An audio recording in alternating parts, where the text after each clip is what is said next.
নমস্কাৰ আপোনালোক সকলোকে স্বাগতম জনাইছোঁ মই মজিদ বন্ধুসকল পলকতে চাওঁ আহক আজি 9টা গুৰুত্বপূৰ্ণ খবৰ।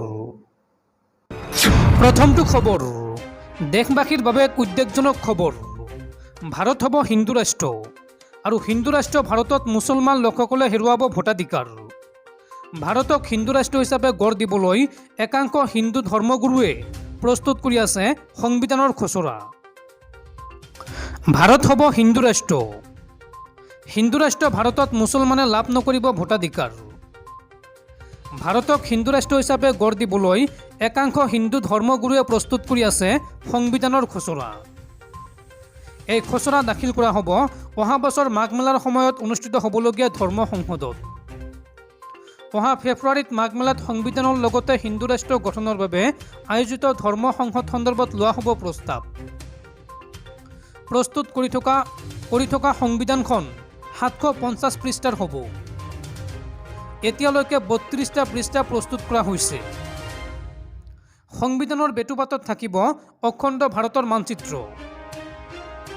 এই নতুন সংবিধানৰ অধীনত মুছলমান লোকৰ লগতে খ্ৰীষ্টিয়ানসকলে হেৰুৱাব ভোটাধিকাৰ। বাৰাণসীৰ শংকৰাচাৰ্য পৰিষদৰ সভাপতি স্বামী আনন্দ স্বৰূপে এই সন্দৰ্ভত সদৰি কৰিছে তথ্য। পৰৱৰ্তী খবৰ ৰাজ্যবাসীৰ বাবে এক উদ্বেগজনক খবৰ। স্বাধীনতা দিৱসৰ দিনাখনে ৰাজ্যৰ বিশিষ্ট বুদ্ধিজীৱী ডক্টৰ হীৰেণ গোহাঁইৰ বিশেষ মন্তব্য। তেওঁ মন্তব্য কৰি কয় যে আমি ইমাৰ্জেঞ্চিতকৈও ভয়াৱহ অৱস্থালৈ গৈ আছোঁ। আমি ভয়াৱহ অৱস্থালৈ গৈ আছোঁ। এতিয়া যিবোৰ চলিছে সেইবোৰ ইমাৰ্জেঞ্চিতকৈও সাংঘাতিক। এইটো এটা স্বাভাৱিক কথা বুলি তেওঁলোকে প্ৰকাশ কৰিছে।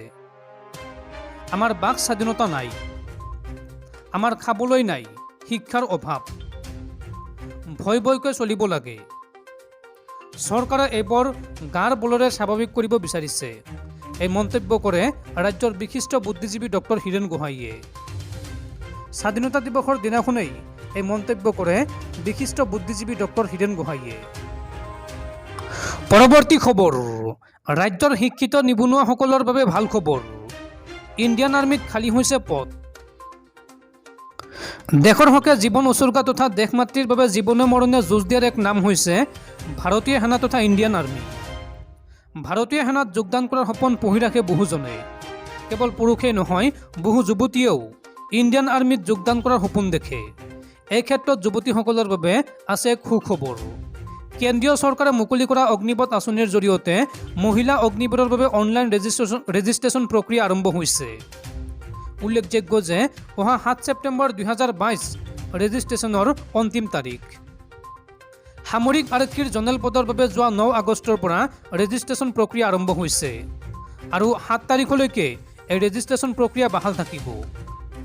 এই মহিলা অগ্নিবীৰ পদৰ বাবে ৰেজিষ্ট্ৰেশ্যন প্ৰক্ৰিয়া এনেধৰণৰ। প্ৰথমতে আপোনালোকে ইণ্ডিয়ান আৰ্মিৰ অফিচিয়েল ৱেবছাইট https://www.joinindianarmy.nic.in যাব লাগিব। তাৰপিছত পেজটো খোল খোৱাৰ পাছত তাত থকা কাৰ্যখিনি পূৰাব লাগিব। সেই প্ৰক্ৰিয়া সম্পূৰ্ণ হোৱাৰ পাছত 12 বা 13 অক্টোবৰৰ ভিতৰত এডমিট কাৰ্ড লাভ কৰিব পৰীক্ষাৰ্থীয়ে। ইয়াৰ উপৰিও আবেদনকাৰীসকলে মেট্ৰিক পৰীক্ষাত 45% নম্বৰ লাভ কৰিব লাগিব আৰু প্ৰত্যেক বিষয়ত 35 নম্বৰ পাব লাগিব। তেতিয়াহে ইণ্ডিয়ান আৰ্মিৰ মহিলা অগ্নিবীৰ পদৰ বাবে আবেদন কৰিব পাৰিব। 17 বছৰৰ পৰা 23 বছৰ বয়সৰ যুৱতীয়ে আবেদন কৰিব পাৰিব। লগতে ফিজিকেল টেষ্টত 1600 মিটাৰ দৌৰ 4 মিনিটত শেষ কৰিব লাগিব। এই নিয়ম বান্ধি দিছে অগ্নিবীৰ পৰীক্ষা আয়োগে। বন্ধুসকল, তাৰপিছত 4 নম্বৰ খবৰটো জনোৱাৰ আগতে আপোনালৈ এটা সৰু ৰিকুৱেষ্ট, যদি এতিয়ালৈকে এইটো ভিডিঅ'ত লাইক কৰা নাই তেন্তে প্লিজ এটা লাইক কৰি দিয়ক আৰু এনেকুৱা ধৰণৰ নতুন নতুন ভিডিঅ' পাবলৈ চেনেলটো ছাবস্ক্ৰাইব কৰি কাষত থকা বেল আইকনটো প্ৰেছ কৰি ৰাখক। পৰৱৰ্তী খবৰ স্বাধীনতা দিৱসৰ দিনটোতে দেশৰ বিশিষ্ট ব্যৱসায়ী মুকেশ আম্বানীক হত্যাৰ ভাবুকি আৰু তাৰ পিছতে তৎপৰ হৈ পৰিছে আৰক্ষী প্ৰশাসন। আৰম্ভ কৰিছে তদন্ত। এণ্টিলিয়া কেলেংকাৰীৰ পাছত আজি ইণ্ডাষ্ট্ৰিয়েলিষ্ট আৰু ৰিলায়েন্স ইণ্ডাষ্ট্ৰিজ গ্ৰুপৰ অধ্যক্ষ মুকেশ আম্বানীয়ে লাভ কৰিছে মৃত্যুৰ ভাবুকি। ৰিলায়েন্স ফাউণ্ডেশ্যন হাস্পাতালত 8 বাৰ ফোন কৰি দিয়া হৈছিল এই ভাবুকি। মুম্বাই আৰক্ষীয়ে ভাবুকি কলৰ পিছত একশ্যন মোডত দল খাই বৰভালিৰ MHB কলনীৰ এজন ব্যক্তিক আটক কৰে। ভাবুক এইটো মানসিকভাৱে অসুস্থ লোকৰ কাম বুলি কোৱা হৈছে যদিও তদন্ত অব্যাহত আছে। ৰিলায়েন্স ফাউণ্ডেশ্যন হাস্পতালৰ ডাক্তৰ তৰং জ্ঞানচন্দনীয়ে জনোৱা মতে সোমবাৰে পুৱা 8টা ভাবুকি ফোন কৰা হৈছিল। এই অচিনাকি ব্যক্তিজনে ফোনযোগে মুকেশ আম্বানী আৰু তেওঁৰ পৰিয়ালক হত্যা কৰাৰ ভাবুকি দিছিল। ইয়াৰ পিছত DB মাৰ্গ থানাত এজাহাৰ দাখিল কৰা হৈছে। মুম্বাই আৰক্ষীৰ মতে ভাবুকি দিয়া, হত্যা কৰাৰ ভাবুকি দিয়া, গালি গালাজ ব্যৱহাৰ কৰাৰ গোচৰ ৰুজু কৰা হৈছে। ইয়াৰ পাছতে আৰক্ষীয়ে বৰভালিৰ MHB কলনীৰ এজন ব্যক্তিক আটক কৰি জেৰা অব্যাহত ৰাখিছে। আটক কৰা ব্যক্তিজন মানসিকভাৱে অসুস্থ বুলি জানিব পৰা গৈছে। আৰক্ষীয়ে জনোৱা মতে ভাবুকি দিয়া ফোন কৰাজনে বাৰে বাৰে একেটা কথাকে কৈ আছিল, মই আম্বানী পৰিয়ালটোক হত্যা কৰিবলৈ ওলাইছোঁ, সিহঁতৰ মৃত্যু হ'ব লাগিব। আৰক্ষীৰ জিম্মাত থকা ব্যক্তিজনৰ কণ্ঠ আৰু ফোনটোৰ কণ্ঠৰ সৈতে মিল থকাৰ পাছতহে বাস্তৱতা গম পোৱা যাব। আম্বানীৰ নিৰাপত্তা মুৰব্বীৰ সৈতে যোগাযোগ কৰিছে মুম্বাই আৰক্ষীৰ উচ্চপদস্থ বিষয়াই। নিৰাপত্তা বৃদ্ধিৰ প্ৰয়োজন হ'লে তাৎক্ষণিক পদক্ষেপ গ্ৰহণ কৰা হ'ব। আম্বানী পৰিয়ালৰ নিৰাপত্তা বৃদ্ধি কৰা হৈছে। আম্বানীৰ এণ্টিলিয়াৰ বাসগৃহৰ বাহিৰতো নিৰাপত্তা ব্যৱস্থা কটকটীয়া কৰা হৈছে। পৰৱৰ্তী খবৰ, দেওবাৰে পুৱতি নিশা অসম ৰাইফলছৰ কেম্পত ভয়ংকৰ আক্ৰমণ নিষিদ্ধ ঘোষিত উগ্ৰপন্থী সংগঠন আলফা স্বাধীন আৰু NSCNKৰ। এই আক্ৰমণৰ ফলত আহত হৈছে দুগৰাকী সেনা জোৱান। ৭৬ সংখ্যক স্বাধীনতা দিৱস পালনৰ দিনটোতে নিষিদ্ধ ঘোষিত বিদ্ৰোহী সংগঠন আলফা স্বাধীন আৰু NSCNK চলালে আছাম ৰাইফলছৰ কেম্পত ভয়ংকৰ আক্ৰমণ। নাগালেণ্ডৰ মন জিলাৰ নাচাত থকা আছাম ৰাইফলছৰ কেম্পত চলোৱা আক্ৰমণত দুজন জোৱান গুৰুতৰভাৱে আহত হয়। দেওবাৰৰ পুৱতি নিশাৰ আন্ধাৰত নাগালেণ্ডৰ মন জিলাৰ নেচত চলালে পৰেশ বৰুৱা নেতৃত্বাধীন আলফা স্বাধীন আৰু ইয়ং আং নেতৃত্বাধীন NSCNKৰ এটা যুটীয়া গোটে আক্ৰমণ। পুৱতি নিশা প্ৰায় 3 বজাত আলফা স্বাধীন আৰু NSCNKৰ যুটীয়া গোটে গ্ৰেনেড আৰু RPGৰে চলোৱা আক্ৰমণৰ লগতে চলাই ধাৰাসাৰ গুলী। নিষিদ্ধ ঘোষিত বিদ্ৰোহী সংগঠন দুটাৰ যুটীয়া আক্ৰমণত 19 নং আছাম ৰাইফলছৰ দুজন জোৱান আহত হোৱাৰ কথা সদৰি কৰিছে সেনাবাহিনীয়ে। আহত জোৱান দুজনক যোৰহাটৰ বায়ু সেনা বাহিনীৰ হাস্পতালত ভৰ্তি কৰোৱা হৈছে বুলি সদৰি কৰিছে সেনাই। নাছাৰ আছাম ৰাইফলছৰ কেম্পত আক্ৰমণ চলোৱা বিদ্ৰোহী গোটটোৰ বিৰুদ্ধে সেনা বাহিনীয়ে অভিযান আৰম্ভ কৰিছে যদিও কোনো ফলাফল এই পৰ্যন্ত লাভ কৰা নাই। উল্লেখযোগ্য যে বিগত 9 আগষ্টৰ পুৱতি নিশা আলফা স্বাধীন আৰু NSCNKৰ 3টা যুটীয়া গোটে সেনাৰ 3টা স্থানত থকা 3টা কেম্পত একেটা সময়তে আক্ৰমণ কৰিছিল। অৰুণাচল প্ৰদেশৰ ম্যানমাৰ সীমান্তৰ পাংচু পাছ, নাগালেণ্ডৰ ম্যানমাৰ সীমান্তৰ চাৰামতি আৰু নকনত থকা সেনাৰ শিবিৰত চলাইছিল আলফা স্বাধীন আৰু NSCNKৰ যুটীয়া গোটে আক্ৰমণ। সেইদিনাৰ আক্ৰমণত বহুকেইজন জোৱান হতাহত হোৱাৰ খবৰ পোহৰলৈ আহিছিল। ইয়াৰ পিছত 15 আগষ্টৰ পুৱতি নিশা চলোৱা আক্ৰমণত 2জন জোৱান আহত হয়। পৰৱৰ্তী খবৰ, ৭৬ সংখ্যক স্বাধীনতা দিৱসৰ দিনা আটক হ'ল অভিনেতা বিৰিঞ্চি বৰা।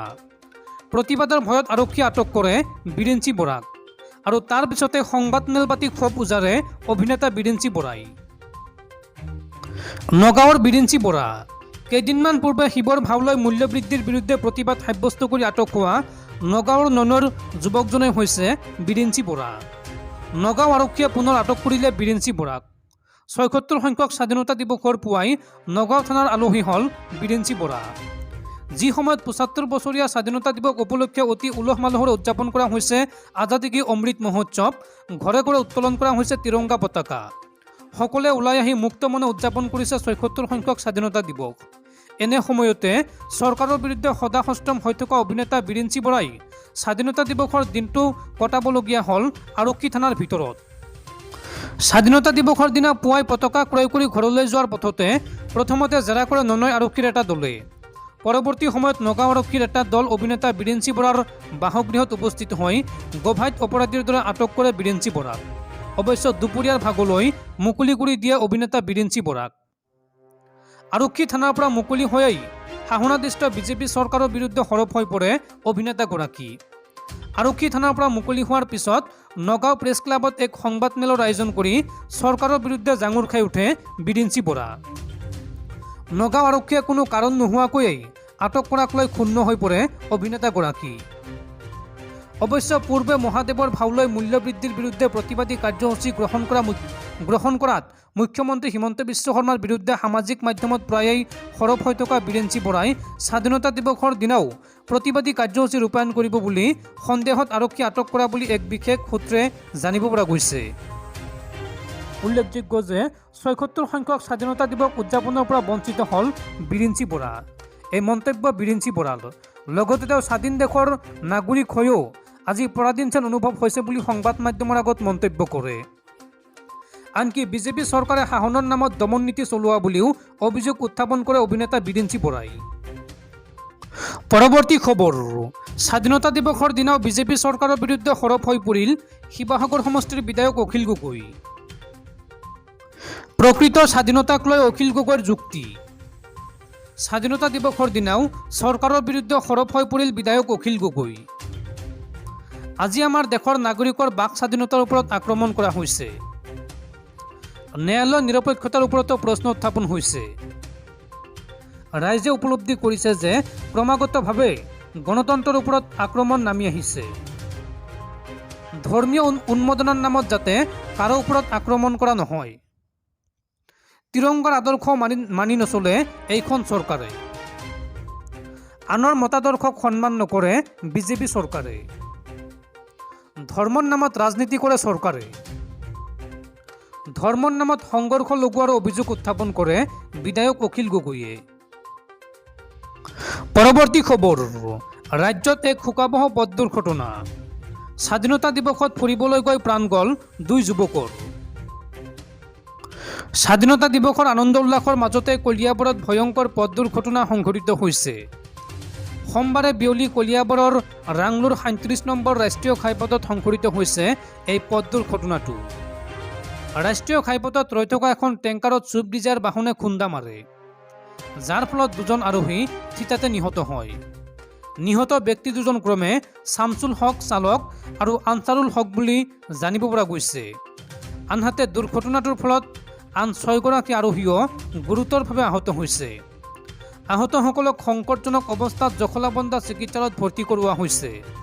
দুৰ্ঘটনাগ্ৰস্ত বাহনখনৰ পঞ্জীয়ন নম্বৰ হৈছে AS13P5066। আহত ব্যক্তিকেইজন হৈছে ক্ৰমে ইছমাইল হুছেইন, ফলৰুদ্দিন, দিলদাৰ হুছেইন আৰু ইছমাইল আলী। বাহনখন কাজিৰঙাৰ পৰা ঢেকীয়াজুলি অভিমুখী আছিল বুলি প্ৰত্যক্ষদৰ্শীয়ে জানিব পৰা মতে আটাইকেইজন যুৱকে স্বাধীনতা দিৱস উপলক্ষে কাজিৰঙা ফুৰিবলৈ আহিছিল।